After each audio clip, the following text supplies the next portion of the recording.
জয়গুরু খামখেয়ালি প্রাণ চ্যানেলে আপনাদের স্বাগত। আজ আমরা পড়ব দিগলকান্দিতে শ্রী শ্রী ঠাকুর নিগমানন্দ। লিখছেন শ্রী চারুচন্দ্র বন্দ্যোপাধ্যায়। জয়গুরু। শ্রী শ্রী ঠাকুর বিদেহী হইয়াছেন 1342 সালে। তারপর অনেকগুলি বৎসর পার হইয়া গেল, দেশ ভাগ হইল। তারই ঘোর পরিণামস্বরূপ আমরা ঠাকুরের পদরজ পবিত্র দিগলকান্দির সেই বাড়ি ছাড়িয়া আসিতে বাধ্য হইয়াছি। ঠাকুরের স্মৃতি বক্ষে ধারণ করিয়া অবস্থান করিব ইচ্ছা করিয়াই 1952 সাল পর্যন্ত সেখানে অবস্থান করিয়াছিলাম। শেষ পর্যন্ত চলিয়া আসিতেই হইল। আসার পরই ঠাকুরের স্মৃতিটুকু ধরিয়া রাখিবার বাসনা করিয়াছি, কিন্তু কিছুতেই সফলকাম হইতে পারিতেছিলাম না। শেষে একদিন জোর করিয়াই বসিলাম। ঠাকুর দিগলকান্দির বাড়িতে শেষ গিয়াছিলেন 1342 সালে। সেই বৎসরেই তিনি দেহ রক্ষা করেন। তারপর 40টি বৎসর কাটিয়া গিয়াছে। আমিও সমস্ত কথা স্মৃতিতে ধরিয়া রাখিতে পারি নাই। 4 বারের যত ঘটনা, যত কথা হইয়াছে, তাহার কতটুকু স্মৃতিতে ধরিয়া রাখিতে পারিয়াছি। তবে বিশেষ ঘটনা ও কথা যাহা সকলকেই মুগ্ধ করিয়াছিল তাহা উল্লেখ করিয়াছি। তবে আজ আমি বয়সের ভারে নবজ ও স্মৃতিও কিছুটা অকর্মণ্য। সেই হেতু হয়তো কোনো কোনো ঘটনা কিছু আগে বা পরে হইয়া থাকিতে পারে। লিখিবার পর সিদ্ধানন্দ মহারাজ, নারায়ণ দাসদা ও অনেককে দেখিতে দিয়াছি। তাহারাও ছাপিবার জন্য আগ্রহ প্রকাশ করিয়াছেন, কিন্তু নানা বাধাবিঘ্নের জন্য শেষ পর্যন্ত তাহা সম্ভব হইয়া ওঠে নাই। এখন হয়তো ঠাকুরের সম্মতি হইয়াছে, সেজন্যই ছাপিবার ব্যবস্থা হইতেছে। শ্রী শ্রী ঠাকুরের ইচ্ছাই পূর্ণ হোক। শ্রী গুরুচরণাশ্রিত দিনসেবক চারু। কৃতজ্ঞতা। প্রিয় যদুনাথ ব্যাকেটে ভুবনানন্দ। লৌকিক হিসাবে কনিষ্ঠ হইলেও তুমি আমাদের জ্যেষ্ঠ। জীবনের উষালগ্নে পার্থিব সুখ অনিত্য অনুভব করিয়া 17 বৎসর বয়সে সত্যের সন্ধানে বাহির হইয়া অমৃতের সন্ধান লাভ করো। ভগীরথের মতোই নিত্যলোকের নিত্য পুরুষের সাক্ষাৎ লাভ করিয়া তাহাকে গৃহে আনয়ন করিয়া নিজেকে ও নিজ কুলকে তুমি ভবপাশ হইতে মুক্ত করিবার ব্যবস্থা করিয়াছিলে। তোমাকে সূত্র করিয়াই আমরা এরূপ একজন দুর্লভ ব্রহ্মবিদ গুরুর দর্শন, স্পর্শন ও কৃপালাভের সুযোগ পাইয়াছিলাম। তোমার সেবাতে সন্তুষ্ট হইয়াই সেই নিত্য পুরুষ এই অনিত্য গৃহে নিত্য লীলা করিয়া আমাদের ধন্য করিয়াছিলেন।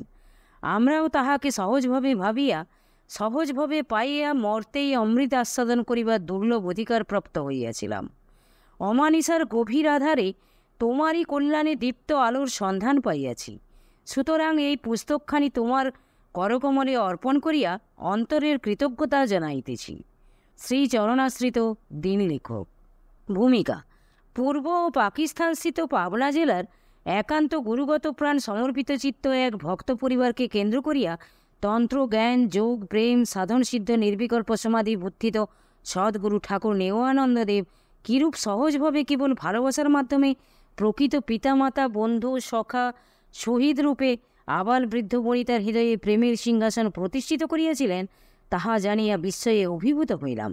শ্রী শ্রী ঠাকুর স্বয়ং সমস্ত পরিবারের ইহপরকালের সকল ভার গ্রহণ করিয়া তাহার আশ্রিত প্রিয় সন্তানদের নির্ভয় ও নিশ্চিন্ত করিয়াছিলেন। ব্যবহারিক জগতে সর্বপ্রকার বিপদ ও বিপর্যয়ের মধ্য হইতে সযত্নে তিনি তাহার একান্ত আশ্রিত প্রিয় সন্তানদের রক্ষা বিধান করিয়াছেন।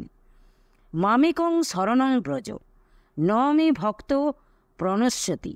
বাস্তবে ভগবৎ বাক্যের সার্থক রূপায়ণ ঘটিয়াছে এই ভক্ত পরিবারের জীবনে। এই পরিবারের বালক বালিকা, নারী পুরুষ সকলেই রাগমার্গের সাধক সাধিকা। সেই জন্য শান্ত, দাস্য, সখ্য, বাৎসল্য, মধুরাদি পঞ্চভাব ইহাদের জীবনে স্বতঃস্ফূর্তভাবে বিকাশ লাভ করিয়াছে দেখিতে পায়। লেখকের প্রাঞ্জল বর্ণনায় তাহা সুন্দরভাবে ফুটিয়া উঠিয়াছে। শ্রীমৎ স্বামী ভুবনানন্দ সরস্বতী মহারাজ এই ভক্ত পরিবারেরই সন্তান। তিনি গৃহত্যাগপূর্বক 12 বৎসর শ্রী শ্রী ঠাকুরের চরণাশ্রয়ে বাস করিয়া 1334 সালে শ্রী শ্রী ঠাকুর মহারাজকে লইয়া তাহার জন্মভূমি দিগলকান্দিতে আসেন। তিনি পরিবারস্থ সকলে শ্রী শ্রী ঠাকুরের নিকট দীক্ষা গ্রহণের প্রস্তাব করেন। ইহাতে তাহার পিতৃদেব শ্রীযুক্ত যামিনীকান্ত বন্দ্যোপাধ্যায় মহাশয় বলেন, আমার 2টি শর্ত যদি ঠাকুর পূরণ করেন তবে আমি সকলকে দীক্ষা গ্রহণের অনুমতি দিতে পারি। শ্রী শ্রী ঠাকুর বলিলেন, কি তোমার শর্ত বলো। তদুত্তরে বন্দ্যোপাধ্যায় মহাশয় ঠাকুরকে বলিলেন, যদি কোনো গুরুর অভিশাপের দায়িত্ব আপনি গ্রহণ করেন তবে দীক্ষা নিতে আপত্তি নাই, আর আমার জীবিতকালে আমার কোনো সন্তান মরিতে পারিবে না। শ্রী শ্রী ঠাকুর মহারাজ সানন্দে বলিলেন, বেশ, তাহাই হইবে। তোমার ও তোমার স্ত্রীর দীক্ষা লইতে হইবে না, বিনা দীক্ষাতেই তোমাদের সকল ভার আমি গ্রহণ করিলাম। অতঃপর পরিবারস্থ সকলেই অকুণ্ঠিত চিত্তে শ্রী শ্রী ঠাকুরের চরণাশ্রয় গ্রহণ করিলেন।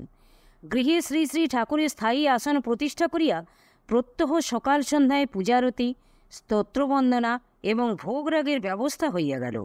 দ্বিতীয়বার 1336 সালে শ্রী শ্রী ঠাকুর মহারাজ দিঘলকান্দিতে আসিয়া ভক্তদের অনুরোধে তাহাদের সমস্ত বিষয় সম্পত্তির ভারও গ্রহণ করিলেন। তাহারাই একান্ত অনুগত সেবকরূপে দৈনন্দিন সকল প্রকার বিষয় কার্যাদি ভক্তগণ সম্পন্ন করিতে লাগিলেন। তরতি শোক ও মাতমবি এই শ্রুতিবাক্য অতি সহজভাবে এই পরিবারের মধ্যে শ্রী শ্রী ঠাকুর ফুটাইয়া তুলিয়াছিলেন। 1339 সালে তাহার উপস্থিতকালে শ্রীযুক্ত সুরেন্দ্রনাথ বন্দ্যোপাধ্যায় মহাশয়ের কন্যা ব্রজবালা দেহরক্ষা করিলে বিদেহীর পিতামাতা সহ সকলেই বিন্দুমাত্র শোকাশ্রু মোচন না করিয়া নীরবে ও শান্তচিত্তে তার সৎকার কার্য সম্পন্ন করেন। অপরাহ্নে শ্রী শ্রী ঠাকুর ভুবনদার কাছে ব্রজবালার সংবাদ যখন শুনিলেন, তখন তিনি বলিলেন, এত বড় একটা কাণ্ড হইয়া গেল, আমি তাহার কিছুই জানলাম না। আজ এই ব্রজবালাকে দিয়া তোমরা চিরতরে আমাকে কিনিয়া রাখিনি। ব্রজবালা সেই ব্রজের বালা, সে আমার নিকট আছে এবং আজ হইতে আমি এই বাড়ির জামাই। শ্রী শ্রী ঠাকুরের এই অভয়বাণী শোক সন্তপ্ত পরিবারবর্গের অন্তরে পরম শান্তি ও সান্ত্বনা প্রদান করিল। এই পরিবারের 2টি ছেলে, কৃষ্ণ ও বলাইকে বন্ধু এবং ছোট ছোট মেয়েদের সইরূপে ঠাকুর গ্রহণ করিলেন। শ্রী শ্রী ঠাকুরের এবংবিধ অভিনব লীলা ব্রজেশ্বর ভগবান শ্রীকৃষ্ণের বৃন্দাবন লীলার কথাই মনে করাইয়া দেয়। লেখকের জ্যেষ্ঠভ্রাতা শ্রীযুক্ত সুরেন্দ্রনাথ বন্দ্যোপাধ্যায় মহাশয়ের পুত্র শম্ভুনাথের পরলোকগমনে শ্রী শ্রী ঠাকুর মহারাজ যে প্রাণস্পর্শী পত্র দিয়েছিলেন, তাহার অংশবিশেষ এখানে উদ্ধৃত করিতেছি।